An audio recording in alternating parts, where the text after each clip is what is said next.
This is the Behavioral Observations Podcast with Matt Sikoria, session number 43.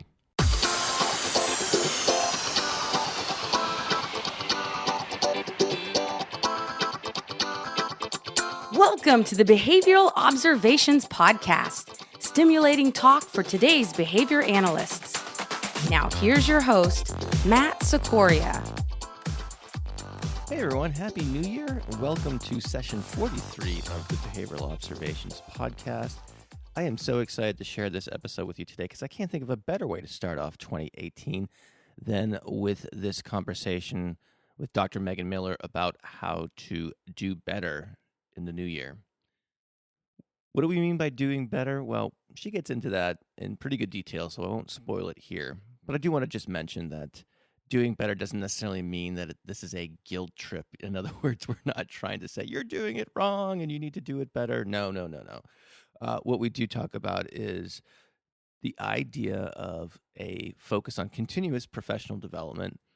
And we get into why that's important regardless of what stage of practice you're in. In other words, whether you have just passed the exam and are starting your first job, or if you're an old timer like me and been doing this for a while, there are important lessons to be learned about the things that we talk about today, regardless of where you are on your practice timeline. So I hope you get a lot of information out of this and inspiration to do better in 2018. And we'll give you all the resources to make that happen as well. So I also want to let you know that we recorded this over the Christmas vacation, and there were a lot of, let's say, personal interruptions throughout the podcast, and I put those in air quotes that you obviously cannot see. What I mean by that is that we arranged this interview to go out on New Year's Day, as it's going out on New Year's Days. Many of you will hear it then. And in doing so, we scheduled this interview during her son Taylor's nap. Now, I have 3 kids, and I remember back in the day trying to get things done, whether it's finishing writing a report, or even some sort of task like unloading and loading the dishwasher, things along those lines. You know, these magical moments of time that you can try to get things done. And so I certainly can empathize in terms of where Megan is with regard to that. Well, it didn't happen, and he woke up about 10 minutes into our interview, and Megan was the epitome of a multitasker as she tended to him, got him a bottle, kind of walked him around, all the while answering my questions about doing better in 2018. So in an ideal world, I probably would have re-recorded the interview at another time. But we had the timing factor that I mentioned earlier playing against us. And at the same time, I know that there's plenty of young parents or parents with young children listening to this show, and I think it's something that we all can relate to as moms and dads. So, and not to be outdone, my dog Scout scampered downstairs to the basement where I record this podcast. And at some point during the interview, he heard something upstairs that he could have only interpreted as an existential threat to humanity and proceeded to bark his head off. And so I'm going to be doing my best trying to edit these things out. I'm not sure if I'm going to be able to get all of it. And I think that'll be okay because I think the information that Megan provides is going to render those minor interruptions quite irrelevant. So I, again, hope you get a lot out of this. Before we get to the show, I do want to let you know that this episode is supported by Chartlytics. Chartlytics is a single comprehensive system for behavior reduction and academic improvement through precision teaching. And they offer a 2-day intensive workshop on PT and the standard acceleration chart across locations throughout the United States. And if you've been following along the last few episodes, I had a chance to participate in one of those events out in Las Vegas, and it was just unbelievable. So if you get a chance to up your game in terms of measurement, or at least challenge your assumptions on measurement, I would go to chartlytics.com to learn more. If you want to attend one of these 2-day workshops, you can go to chartlytics.com/events. And if you're looking for a lower barrier of entry into this world of precision teaching and standard acceleration charting, go to chartlytics.com/Matt. And what they've done is they have provided a starter package for listeners of the Behavioral Observations podcast, and that includes a 1-credit webinar for Type 2 continuing education, a free ebook, and some cool videos on how people are using the standard acceleration chart and the principles of precision teaching in their practice. So again, that would be chartlytics.com/Matt. And this podcast is also sponsored by Operant Coffee. OperantCoffee.com is where you'll find more information about them. And their mission is to help you serve amazing coffee while promoting environmentally safe and sustainable business practices. All of their blends are roasted with fair trade certified coffee beans and made in partnership with the Philly Fair Trade Roasters. And they are committed to saving the world with sustainable behavioral business practices. And during the production of roasting and blending the coffee, they compost, recycle, and limit waste. They're also committed to supporting fair trade practices to ensure that farmers that produce the coffee continue to work in safe and reinforcing environments. So if this is something you're interested in getting on board with, and I highly suggest that you do because I've had Operant Coffee before, the Burris Breakfast Blend, to be specific. It's fantastic. And so you can go to operantcoffee.com. And if you want to get a little bit of discount, you can enter the promo code Behavior Coffee in all capital letters. So I think that will do it for preamble. And I hope you enjoyed this fun conversation. So without any further ado, let's look forward to doing better in 2018. Dr. Megan Miller, thanks for coming back to the Behavioral Observations podcast for round number 3. You now join the likes of Mark Dixon, Greg Hanley, and Pat Fryman. So you're breaking the glass ceiling as it relates to multiple podcast appearances. At least as it relates to my show. So congratulations on that. Thanks for coming on again. And that's super exciting. I'm so special. That's right. Super duper special. So you reached out to me and wanted to come on the show. You were saying that you had something in mind for 2018, a movement, if you will, which I'll let you describe. And the idea behind it, if I'm not mistaken, was to focus on specific topics for skill development for all practitioners to take into consideration across the year. So I figured we'd talk about what those things are, but also talk about what led you to create this. I think this is what you have here is pretty cool, and I'm looking forward to hearing more about it. So why don't you start us off by telling us a little bit about what this movement is, what you're calling it, and what was the motivation behind creating it? Sure. And thanks again, Matt, for agreeing to do the interview. I'm sure it's not often that people ask to be interviewed, so thank you. You'd be surprised, but go ahead. So basically, dating back to when I first started presenting as a behavior analyst, one of the presentations that I do is called Advancements in Autism Intervention. And in that, I kind of give a history of my career in behavior analysis. And the theme I noticed was how I was constantly trying to learn how to do better as a behavior analyst and serve the clients better. Whatever I learned in grad school is never sufficient, and I have to constantly seek out new information. And it may be because I encounter a specific client where what I've learned doesn't apply, or just in general, I go to a conference and I see something new that I've never seen before. And I've noticed a couple of things through my different interactions with behavior analysts and with Facebook.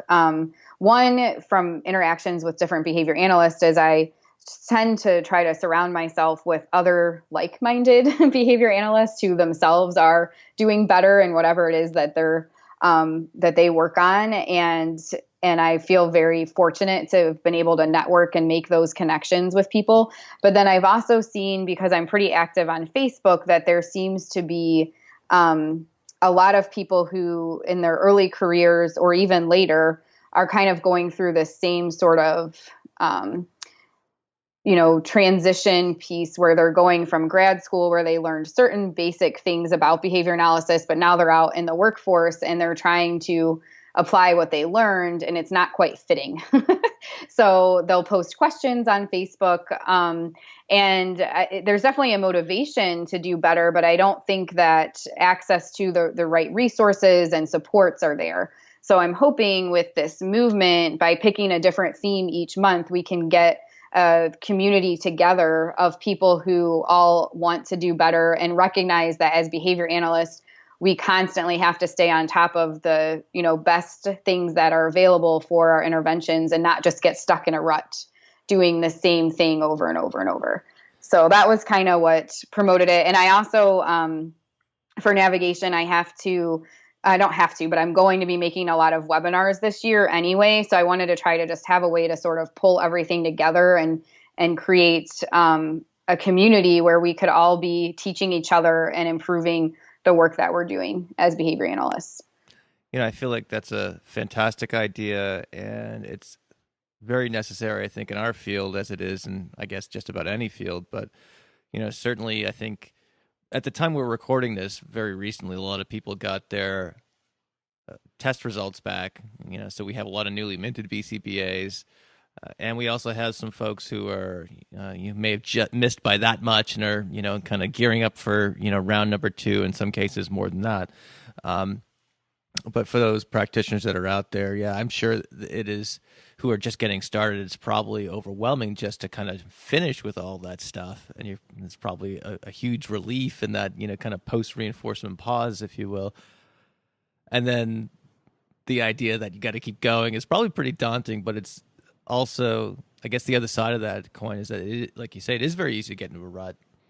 And one of the things I see people struggle with a lot is, once you get into that kind of mid-career stage and you start, having kids and buying houses and doing all those kind of grown-up things, it is very, very tempting to just kind of get overwhelmed. Not tempting, but it's easy to get overwhelmed by all those kind of life responsibilities and do what you need to do in perhaps a perfunctory way to maintain your certification and things like that, but not go after, huge skill building activities and things like that. So I think what you're doing is awesome here. So let's dig into it a little bit more. So how are you kind of structuring this? And I know you've got it, like I said, broken down to different months and things like that. So how do you want to tackle this? So first, I think I could explain sort of the general format, and then maybe we could go through the themes for each month and what a little summary about what we'll be working on in each of those months. Does that sound good? Perfect. Okay. So obviously the first step is getting people involved in the movement. So that is being done through social media, posting on Facebook, and I'm trying out Instagram finally. I'm still not really sure I understand how to use it, but we'll see if that's, if I make use of that. And then I've also created a Slack channel or Slack group and channels within that. And I've used Slack a few different times for projects that like Ryan O'Donnell and his group with NextGen have done it for their conferences. And then I know Rick Kubina and Amy Evans with Chartlytics are using it with their trainings. And it's just a really nice way to get people who are all working on a similar project together and have conversations about that project. So I figured that would be an easier way to have conversations about these different themes, because you can just click on a channel. So if you're wanting to talk about the theme for January, you can just click on that channel, and then people can have conversations with each other about that. And then whatever resources I'm sharing for that month, I'll share there as well. So I'm using Slack, and then also for Facebook, I'll be posting on our Navigation Behavioral Consulting Facebook page all of the different resources and things as well. So there will be various ways that people can contact the information and have conversations, but obviously the more interactive people are and like contributing and sharing their knowledge and also their experience with whatever theme we're talking about, the more beneficial it will be for everyone, and the more we will be able to do better. All right. So step one for listeners would be, if they're interested in doing this, is to go to Facebook and go to the Navigation Behavioral Consulting page and follow that, like and follow that, right? Okay. Yep. And I'll Perfect. have those links in the show notes, folks. So So that would be step one, and that's probably Yes. if I'm understanding you correctly, that's where it would be the kind of main clearinghouse of information. So if there's an invitation to a Slack group or something like that, that should all be there. Yes, Okay. correct. Yep. And I'll be posting the link to Slack on there as well. So, and then the next step will be for each month, I will have resources that are being shared, and it's a week by week thing. So week 1 will always be some type of video, and then people will have a conversation about that video and maybe share their own videos. Week 2 will be a webinar that I've created surrounding the topic. Week 3 will be a blog post where I'll be writing about something relating to that topic, usually connecting people with different articles and books and resources related to the topic. And then week 4 will be community participation, where people are sharing examples of how they've applied what we're discussing in that month to the work that they're doing. Cool. So let's start the year off. We're recording this on December 28th, so January is literally days away. So how are we starting off 2018? Okay, so we're going to start off 2018 with probably one of the best ways to do better, which is to make sure you're always thinking like a behavior analyst. So with that, that kind of theme, what I've noticed is with a lot of the work that we're doing lately, people are being trained more in procedures and protocols, and they're not necessarily being trained on how to observe a situation and analyze it and apply the science of behavior analysis. So for that theme, what we'll be doing is looking at how to make sure you are constantly applying the science of behavior analysis and really analyzing things. And we'll be looking at some resources such as Dr. Bailey's book, How to Think Like a Behavior Analyst, as well as the webinar. I haven't decided yet. I have 2 different ones and I might just put them both out for this topic, but I'll be looking at, helping people. I've created like a task analysis basically for how to think like a behavior analyst and make sure you're analyzing things all the time. So I'll be doing that. Alrighty, we're going to take a quick break here while Megan attends to Taylor. Apparently he had taken his diaper off, and so she is making sure that situation doesn't go from bad to worse. So I thought I'd take a quick break and tell you a little bit about an upcoming conference. It's the Georgia Autism Providers Conference. So what is that? It is a conference that's designed with the practitioner and parent in mind, and it offers a wealth of session and workshop topics that are both extremely practical and highly informative. The overall mission of the conference is to equip professionals and caregivers with the skills needed to provide evidence-based treatment and intervention in home, school, clinic, and community settings. The conference content is organized into 2 participant tracks, a novice and an advanced track. Within each track, content strands assist participants in organizing and customizing their conference experience. So it is going to be held on June 27th, and it's going to go through June 30th. The venue is Jekyll Island in Georgia. And man, I was just looking at the website, and right now as I'm recording this, it's about 6 degrees here in New Hampshire. So looking at this beach scene is just very, very, very tempting to go to. So I understand that there is a early bird discount, so if you register before the end of January, you might be able to save a few bucks. So I would go to the website, which is GeorgiaAutismProvidersConference.com to get more information. And again, register early and save. There's a value advanced registration that expires on January 31st. So again, that's GeorgiaAutismProvidersConference.com. I will have the links to this in the show notes. And so check it out and see if it suits your needs. Now let's get back to our interview with Megan.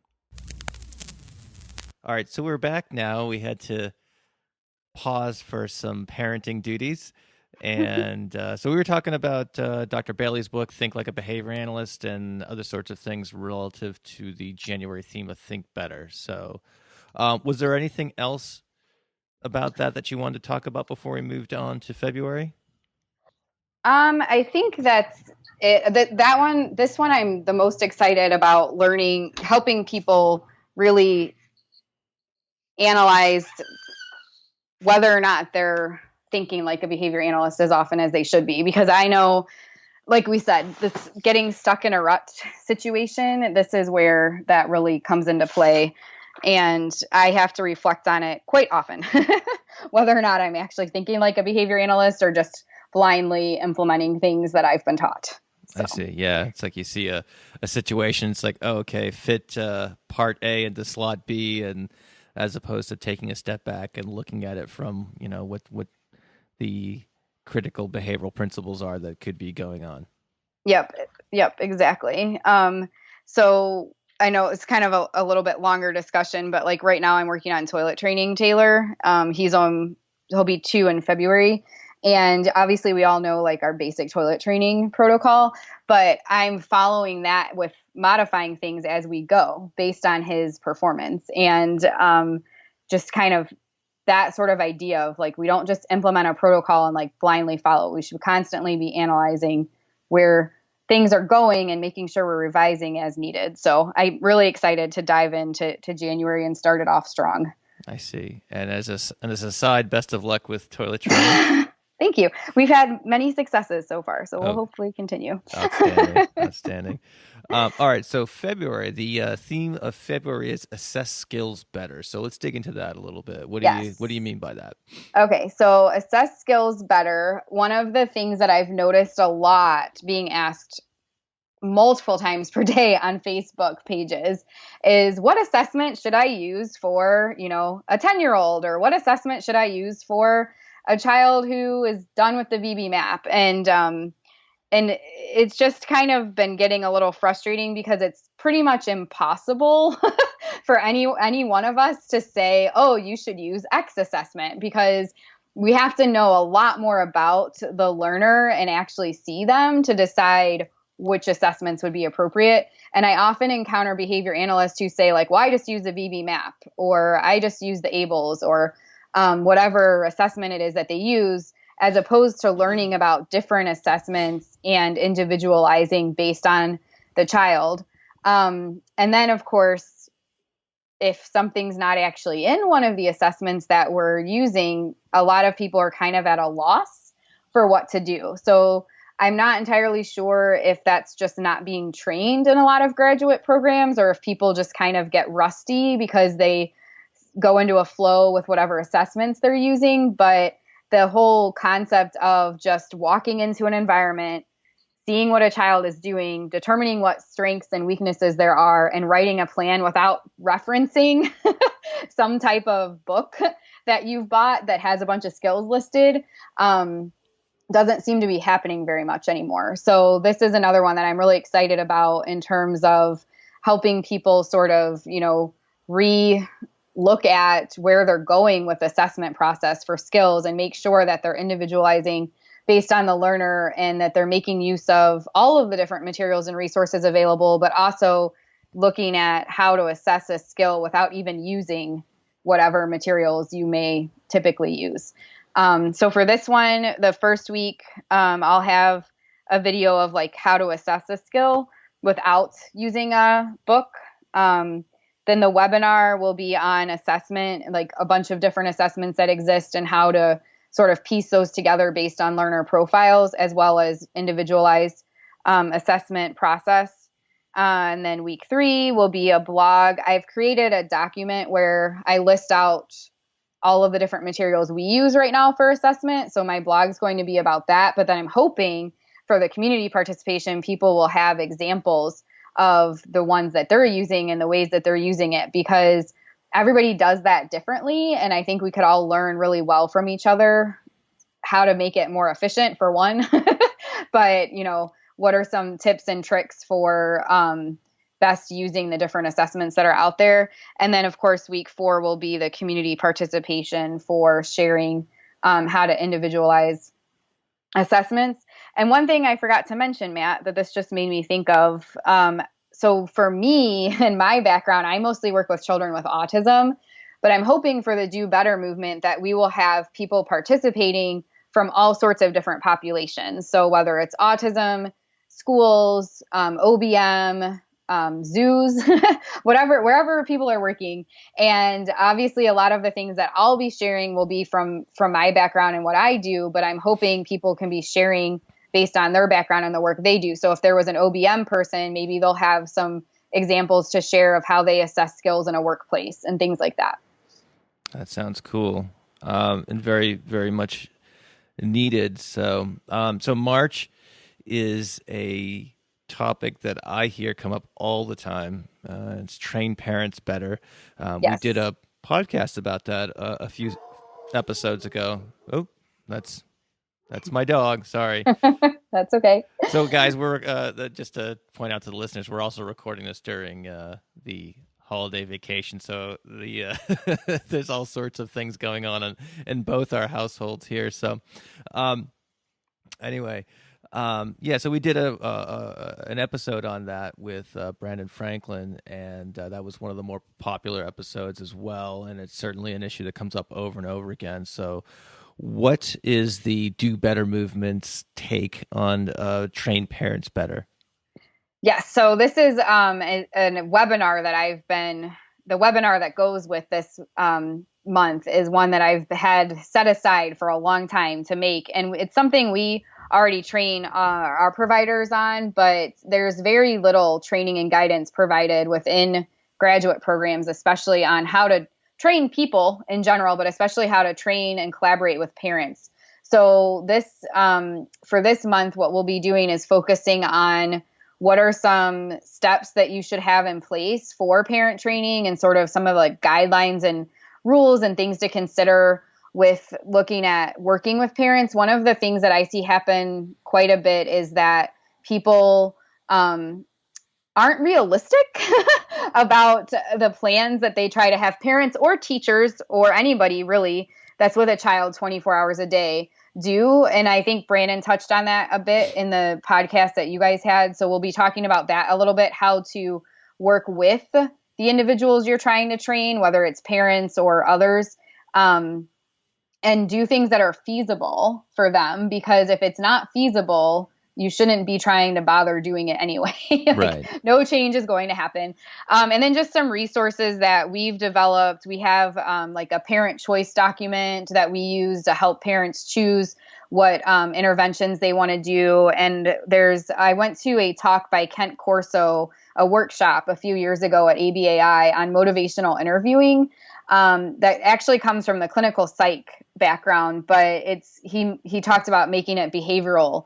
And there's some really great pieces of information there for how to work with parents and get them kind of motivated and ready for action and all of that kind of stuff. So we'll go through that. The weeks for this one, the first week, I'm going to probably be interviewing at least one parent, but maybe a couple of others, and kind of getting their take on their interactions with behavior analysts, because I've definitely met a few parents where they've had not so great experiences. So just having them kind of share, their story and how we're impacting them when we don't do better with how we train them. Sure. And then for week 2, it'll be a webinar.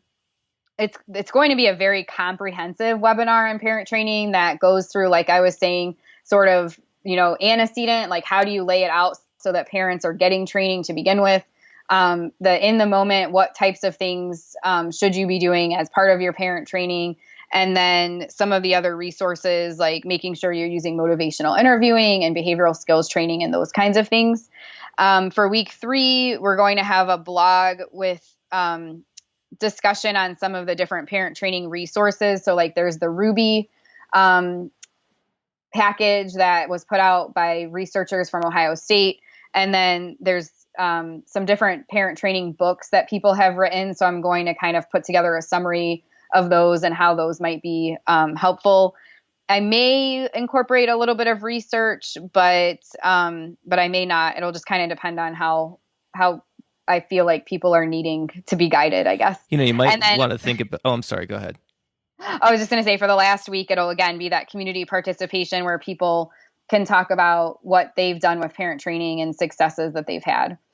It'd be interesting to see if you could incorporate any ACT stuff in terms of, having parents clarify their values and relate their committed action steps towards, Yep. those values despite the presence of all sorts of things, Yes. So, for example, setting limits is something that was, oftentimes going to result in some sort of negative behavior.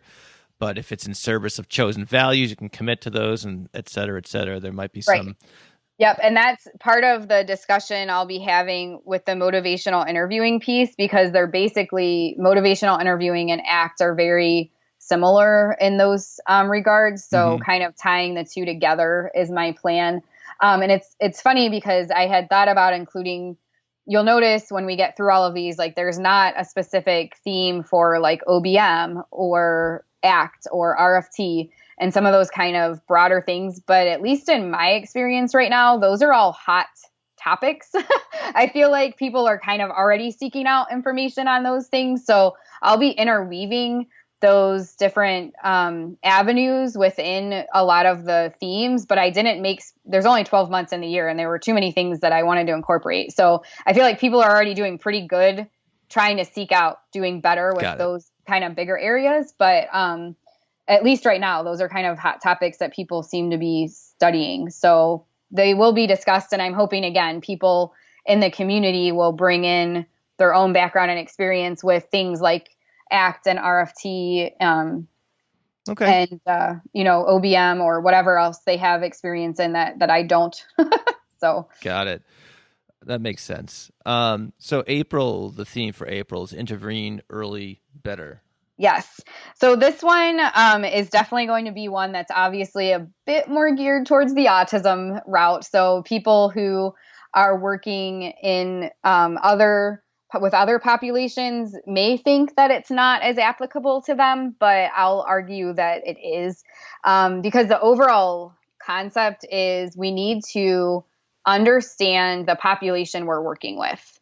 So that was a bit too long to put into the theme, but basically the idea being when we're working with a certain population, obviously bringing in the science of behavior analysis, but also making sure we understand the research relating to that population as a whole. So if you're working in early intervention, you should understand developmental research. And you may, from a behavior analytics side of things, a lot of developmental stuff we may, snub and push aside, but there is really good research out there in developmental psychology and other avenues that we should be focusing on if that's the population we're going to be working with. Just like if you're an OBM, you should be familiar with OBM research and, all of those different types of things. If you're working in a nursing home, you would want to be familiar with research relating to the elderly. So we'll be talking about that a little bit. But more specifically, there will be a focus for early intervention where things that I especially wish I had learned in grad school, because that is one of my primary focus areas. I love the birth to 3 population and working with them, but there is so much about that population that we are not trained on, and we're actually trained opposite of to do with them. So we'll be touching on some of that information as well. So week 1, I'll probably have some videos of my son kind of showing, because he's at that age, he's 2. So showing some typical toddler behavior and sort of discussing,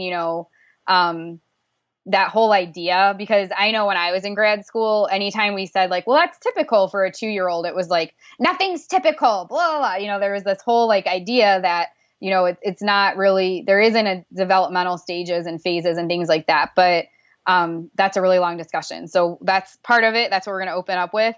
And then in week 2, I have a webinar that I'll be doing that kind of discusses some of the key areas that I feel like behavior analysts don't do well with for early intervention. So looking at imitation and pre-communicative behaviors. And then this is going way more in specific to autism, but sort of the ADOS and the diagnostic factors for autism and how we need to make sure that we're assessing those things and taking those things into account. So, and then for the week 3, I will have a blog with a bunch of different early intervention resources. Week 4, community participation, if there's things that people wish they had known, whether it's for early intervention or just any population that they're working with.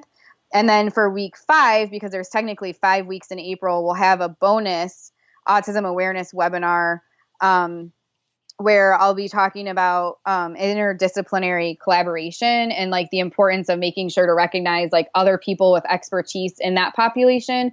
So for this one, it's autism, but in whatever you're doing, whatever population you're working with, you should be working at all the experts in that field, not just behavior analysis. So we'll be talking about that as well. All right. Very nice. And so May is break out of the EPB box better. So, I'm assuming that's evidence-based procedures. Yes. So May is, which probably sounds very counterintuitive, break out of the evidence-based procedures or evidence-based practice box better. So the whole idea for this one is that we want to be looking at, there's kind of a spectrum I see relating to evidence-based practice where some people that I've encountered within our field lately don't even have any critical analysis or anything, like any link that's posted or resource that's given. They're like, oh, I need to try that with my client. And they don't put any thought or effort into figuring out if there's even research behind it. And then there's the other side of the spectrum where people demand to see a study to support every single little thing you do, without even realizing the fact that a lot of the things that we're trained to do in our grad programs, if you tried to find a study on, you wouldn't be able to. So like certain prompting procedures and data collection procedures and things like that. So I want people to kind of break out of that box or that spectrum and look at evidence-based practice more as the problem-solving model in the way that it's used in like medicine, where, and we kind of talked about this, I think, a little bit on one of our other podcasts. Yeah, but I think it came up in our first interview. Yep. So we'll be talking about that, and then just kind of helping people. Again, it sort of ties back to January and that whole like thinking like a behavior analyst and thinking critically and not getting bogged down by this whole like evidence-based practice thing. So week 1 will be, I'm hoping to have a video. I'm probably going to have to find it on YouTube or something, but there's a few people that have put out some resources relating to the evidence-based practice model. So I wanted to have a video of that. And week 2, we'll have a webinar where we'll review kind of what I just talked about, that whole like spectrum idea and making sure you're not too far on one end of the spectrum or the other, and that you're using that problem solving model and kind of figuring out if something's evidence-based or if it's not. Week 3, I'm going to share a blog where I've made and this one is going to tie a bit back into autism again, but I made a table a couple years ago of like all the different evidence-based practices for autism, and I should say evidence-based practice in quotes because it's more empirically supported, but we'll get into that. But basically looking at the research behind a lot of the different treatments that are out there. And then for week 4, we'll do community participation where people will talk about how they've used the problem solving as opposed to just looking for a list of, research articles. All right. So sounds like interesting stuff. Rolling into June, we've got arrange the environment better. Yeah. Tell me about that. This one was really, really hard to label. So basically, what I want to talk about for this one is I see a lot of people recommend or post about using behavioral skills training or functional communication training or demand fading. But then when I talk to people about those things, they're not yet necessarily using them the way that the research was done, and that the best practices would say how to do them. So like they might say we're doing functional communication training, but when I say, okay, well, what are your procedures? They're not actually doing functional communication training. So for this month, we'll be looking at if you're going to be using these different types of procedures, what are the best practices related to them? And we might talk about habit reversal, as well as we may talk about some stuff related to like self-stimulatory behavior in this month too. So kind of how do we arrange the environment when we're addressing these challenging behaviors or trying to do some of these like really well-established procedures in our field, but make sure that we're arranging it in the way that it was intended to be done so that we see effective results. So for this one, for week 1, I'll have a video demonstrating like examples and non-examples of some of these things, of arranging the environment appropriately versus not. For week 2, I'll have a webinar that goes over the best practices and some of the key research relating to some of these environmental arrangements. In week 3, there's a blog that I'm going to write where I'll probably be summarizing some of the stuff from Hanley. He has some behavior analysis and practice articles relating to this. And then week 4 will be community participation, where people share, examples of their successes with arranging the environment for supporting these types of procedures. I have a feeling that's going to be a very popular month. So, yeah, it was just really hard to come up with a name for it, because I was like, there's all of these procedures I see people using, but then when they tell me they're using them, they're not really doing it the way that they're supposed to be. And I don't know what to call that. I see. But when I looked at it, I was like, really what's not happening is the environment's not being arranged the way it should be. So that's what we're going to call it. All right. So I guess continuing in the same vein, breaking down skills and analyzing data better, another very important topic, and that's the focus topic for the month of July.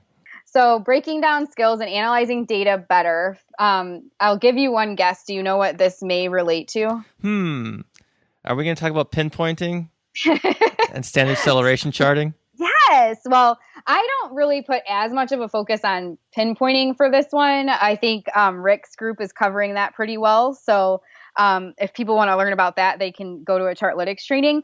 But what I'm hoping to talk about for this is kind of like precision teaching being one of the missing links for behavior analysts and being the most effective that they can be and doing better. So for me personally, what I learned about breaking down skills and analyzing data using the methods that are used by precision teachers, that has really improved my practice as a behavior analyst. So that's why I kind of titled it like this. So for this one, in week 1, we'll be looking at, I'll have some videos of frequency building so that people can kind of see what that even is and why it would be important.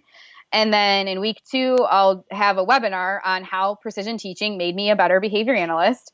In week 3, I'm going to have a blog where I'm going to sort of talk about some of the great contributions from precision teaching and sort of seminal articles that people should, try to make sure that they read. And then week 4, community participation, where people can do some examples. And I really, really excited. Hopefully people will share some examples of some component composite analysis. So that's that breaking skills down and how they've made better progress with their learners by looking at things from the component composite analysis piece, which may not make sense to anyone listening right now. But if you participate in July, you'll learn more about it. Oh, you know how to keep people in suspense. I know, 7 months of suspense. I mean, you're more than welcome to contact me now if you're dying to know. But and that's actually another thing. So part of the reason I set up the Slack page is to have these, like, the channels are already created for each of these months. So if people want to get a conversation going about any of these themes before the actual month comes, they're more than welcome to. It's just, this is what I'll be focusing on in each of the months myself.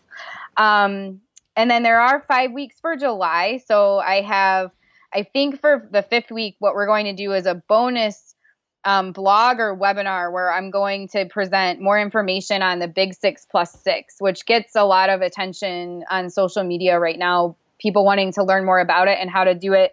And basically it's the idea that there's at least 6 different motor movements, fine motor movements, that if you get those built to fluency, it makes it a lot easier to teach other skills. So we'll be kind of talking about that and just motor movement fluency in general, probably to help people if they're interested in, kind of going down that line of intervention. Can I and allow me to observe that that kind of ties back into what you were saying earlier, in terms of thinking better and assessing skills better. There are times, I just saw a kiddo the other day, and they're trying to, get him to exchange pictures. and pointing and reaching and all those things weren't even in his repertoire yet. And it was just like, hold on. So it's like a situation. Someone had a PECS manual, and they were trying to do their best. I'm not trying to be negative or anything like that. But those are the resources they had, and they were following some very manualized intervention and things like that. And not that I'm God's gift of behavior analysis or anything like that, but it was immediately apparent to me that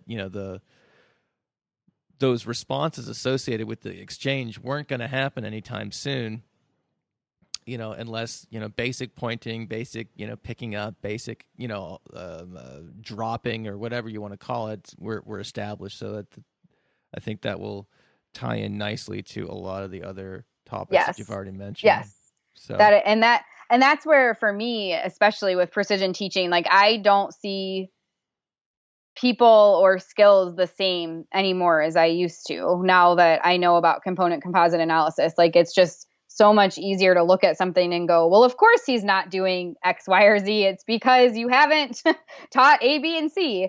Whereas before, I'd be so focused on whatever it was we were trying to teach, like the PECS protocol or whatever. And I'd be like, oh, well, we may need to modify like this or that with the protocol, as opposed to looking at the learner and like what skills were deficient from a more component composite standpoint. So I agree. Yeah, I might have been saying, oh, we just need a stronger reinforcer, or something like that. And there's nothing wrong with finding effective reinforcers, of course, but what I'm saying. All right, so August is design instruction better. Yes. So this is an area that I feel that I'm actually going to do better because I know a good bit about this, but I don't know as much as I want to. And I have books that I've bought and I haven't finished reading. So that's why it's all the way out in August, because give you a little lead time to, I am the king of doing that, of buying books and reading the first chapter and then, oh, I see this other book here that I want to check out, and then that happens and things like that. So I definitely hear you on that. So So I'm really looking forward to this one. But basically, for this one, the whole point is there's a ton of research. Well, I shouldn't say a ton of research, because there's a whole you can get a degree in instructional design, which I didn't even know that until I was getting my doctorate. And I met Eric Fox, who works at Ohio State, and he has Foxy Learning, and I met him, and that's his degree, is in instructional design. I was like, I didn't even know you could do that. But basically, there are people who have written books on this and done research, and it's an area that, like, Kent Johnson from Morningside is heavily focused on in the work that they do with their learners there. So for this one, we'll be looking at, instructional design. What does that even mean? What are some curriculums that are created based on instructional design? Because a lot of, especially schools, a lot of the books and things that they use for like math or science or whatever, they're flashy and nice, but they don't have any sort of instructional design component behind them. Yeah. I agree. I spend a lot of time in schools, and if I'm in a classroom doing an observation, and I don't know, again, it's an area that I don't know a ton about, but, it doesn't take too long to notice that, there is not a lot of opportunities for responding for students and things like that. And it just seems many times the curricula are inefficient at the very least. And so definitely any information that helps inform the participants in this movement, I think, will be well received.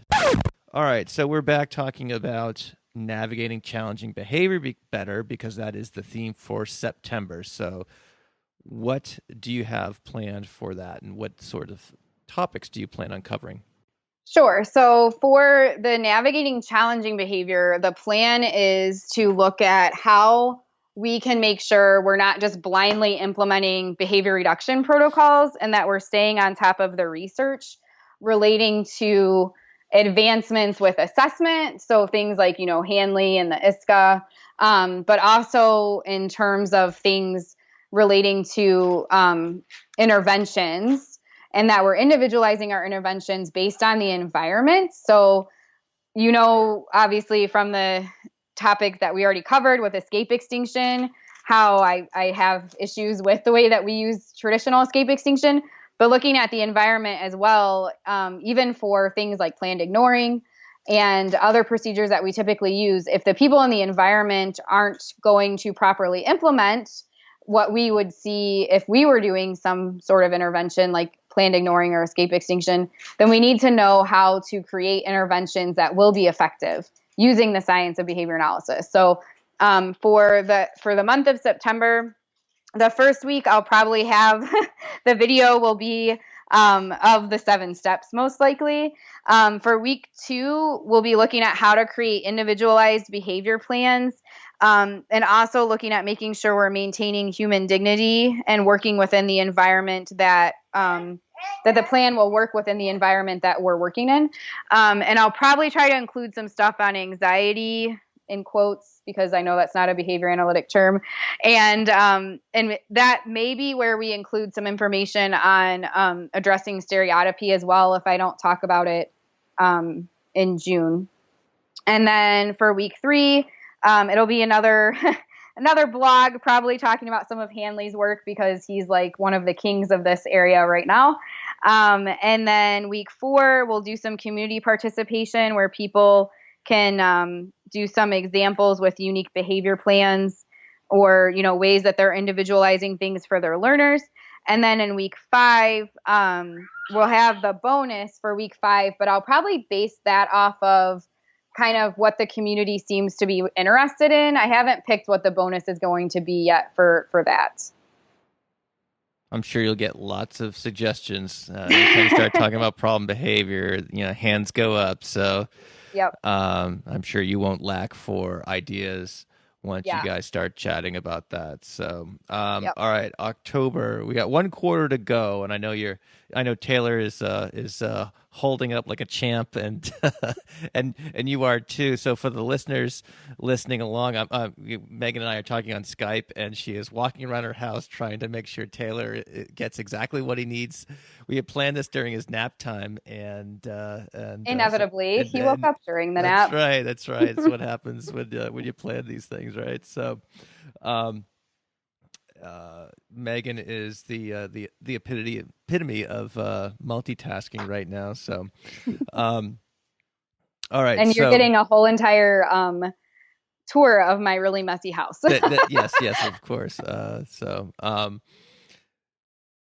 October is schedule reinforcement better. Yes. So this was another one where I had a hard time coming up with what to call it. But basically, I want to talk about behavioral economics, because I think a lot of people don't really know much about it. And I know you've done a great job featuring it on the podcast, but it's just an area that I don't think a lot of people learn about in grad school and don't realize like how they can use the research from behavioral economics within their practice.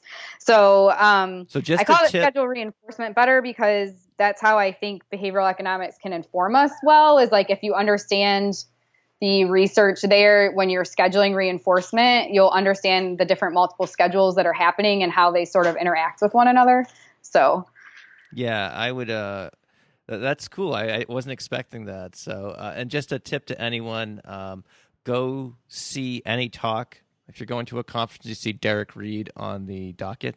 I know we talked about him in the last episode, but he's really, really good at making these really complex concepts very relatable. I'll definitely check that out, and check out. I think, if I'm not mistaken, Willie DeLeon's has done some work in that area as well.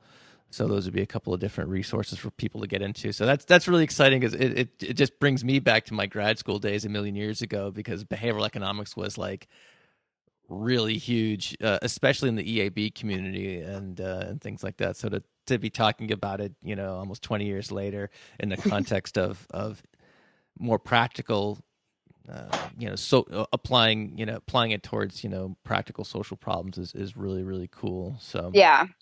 Yep. And that hopefully then you'll have a lot to say during that month, to help, because I know very little about it, but what I know is has helped me greatly. So I figure if I know very little and it's helped me greatly, then anybody that can learn at least what I know, but if not more, will benefit just as much. So this is another one where I'm hoping to learn more myself and continue with my process of doing better as well. So, well, the next month is really applicable to what's going on right now: feeding, sleeping, toileting, etc. So, you yep. know. So this is another one where I feel like I see a lot of people asking for help relating to each of these issues: feeding, sleeping, and toileting, but maybe they haven't received any training, because a lot of graduate programs aren't going to train you on feeding and sleeping typically. Some will have done some toileting.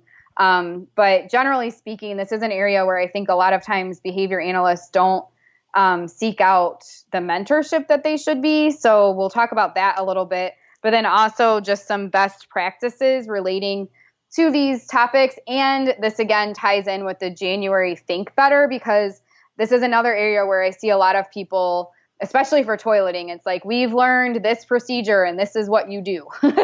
And there's no critical analysis of like, well, what's actually, the best procedure for this particular child and the deficits that they're showing with the problem that they're having with toileting. So, and how does that fit into the context of the caregivers? Are they willing to implement? So you might need to, be flexible as it relates to that, based on what you can reasonably expect people to pull off. Yes. So for this one in week 1, I'll probably have some sort of YouTube video, potentially with Taylor, because he has his own feeding issues too. And then week 2, I'll have a webinar where I go over best practices relating to each of these topics. And then in week 3, I'm going to have a blog where I highlight some of the key research in each of the areas.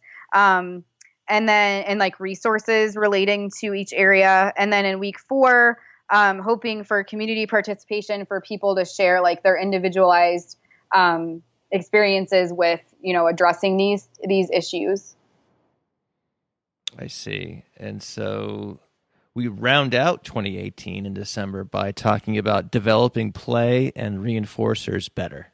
Yes. So this is another one that I see posted a lot, where people are asking how to, broaden the reinforcers that a client is using, or like get them motivated, period. And just developing play skills. So especially this is another one that's going to tie in a little bit more with autism, but I still think people can contribute from other areas. Just around the idea of like how to develop reinforcers. Especially for me, I would love to learn a little bit from like the OBMers about, within the work setting, how do you better identify reinforcers or like build up reinforcers for your staff. But for this, what I have planned that I'll be talking about the first week is I'll probably have a video of Taylor where I show kind of, there's a difference I like to make between play and leisure. Because a lot of the times people will say they're teaching play skills to a child, but when you actually look, the child's not enjoying it at all. So that's not really play. So I have this distinction I make between play being like fun and exciting and motivating, and leisure being activities that are, play based, but they're not necessarily like the client's doing it because it's something to pass the time. I see. So I'll be having some, I'll have some video of that. And then for week 2, I have a webinar that I'll be doing that kind of goes into that discussion a little bit more about like the difference between play and leisure and how you can build up play skills. But then also the webinar will go into assessing motivation and reinforcement, and how to condition reinforcers and improve the reinforcing value of things without killing the motivation. And then for week 3, I'll have a blog where I highlight resources relating to play and motivation. And then in week 4, we'll do community participation. And I'm really hoping, like I said, we'll get lots of active participation for this one with people sharing. I am not a fun person. So any ideas relating to how to be fun, I would absolutely love people to share those. Come on now. You're on that? You're good with that? Okay. And then also, just like I said, other people working in other settings, like this just kind of general idea, because we all play and have reinforcers, just depending on what population you're with, what that looks like is going to be different. So having everyone kind of chime in on the work that they're doing with relation to those topics. I see. Very cool. Well, I guess my final question is, it sounds like you had everything mapped out real nicely. I'm just curious from a productivity standpoint, and I'm interested in this from both general knowledge and from my own kind of selfish purposes in terms of how do you. So it sounds like a lot of content creation, both in terms of blogs and videos and things along those lines. How do you plan to get it all done? Not to overwhelm you or anything like that, but it sounds like there's a lot, a lot of, again, content creation going on. And so talk to me a little bit about, how do you have a schedule set out to do these sorts of things, or, I how do work you best. gonna do that and while not pulling out all your hair, I guess is my general question. Part of it is I work best when I have like deadlines and things like this. So these are all topics and activities I've been wanting to do and create content on for a while. So kind of getting it down on paper and making it like a public announcement with a community involved will definitely help motivate me to get it all done. But some of it's stuff I already have content created for. So like, especially January, February, March, I already have most of that stuff already made. And I put the things that I don't have as much sort of later. Okay. So kind of planning it out that way where it'll give me time to create the content. But that's the biggest thing is really just that motivation of, oh, well, shoot, now I've put it out there. I have to make sure it happens, because I've had a to-do list for years relating to all of these topics. And it's just other things get put ahead of that because I have other items that are must do instead. I see. Sorry.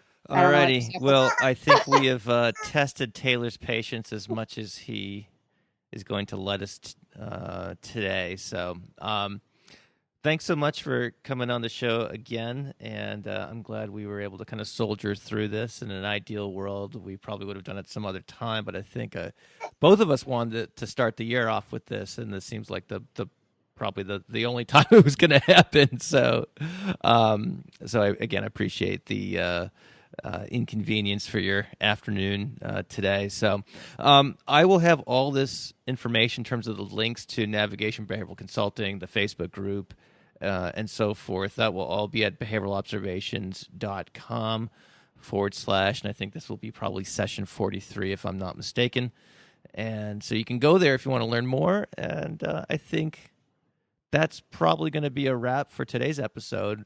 But I look forward to hearing how this rolls out. And for those of you who, do check these things out on social media, you'll probably see it kind of play out online, or if you join the Slack group and things like that. So various ways to kind of keep informed as to how this plays out. So Megan, thanks again, and we'll talk to you soon. Thank you, Matt, and thank you to you and your listeners. All right, we made it. So no one's going to really confuse this podcast with the production quality of things like Serial and Reply All and other shows like that. But, this is real life, and I hope you enjoyed that information that Megan brought to this session of the podcast. I want to also give shout-outs to, again, Chartlytics, Opera and Coffee, and the Georgia Autism Providers Conference for sponsoring this episode of the podcast. And I think that's going to do it for today. So we will see you in session 44. Thanks for checking this out, and I'll talk to you soon. Take care. Thank you for listening to the Behavioral Observations podcast with Matt Sikoria. You can find Matt's notes on this episode at www.behavioralobservations.com. We also invite you to stay connected with us on Facebook at facebook.com/behavioral observations and on Twitter at Behavior Podcast.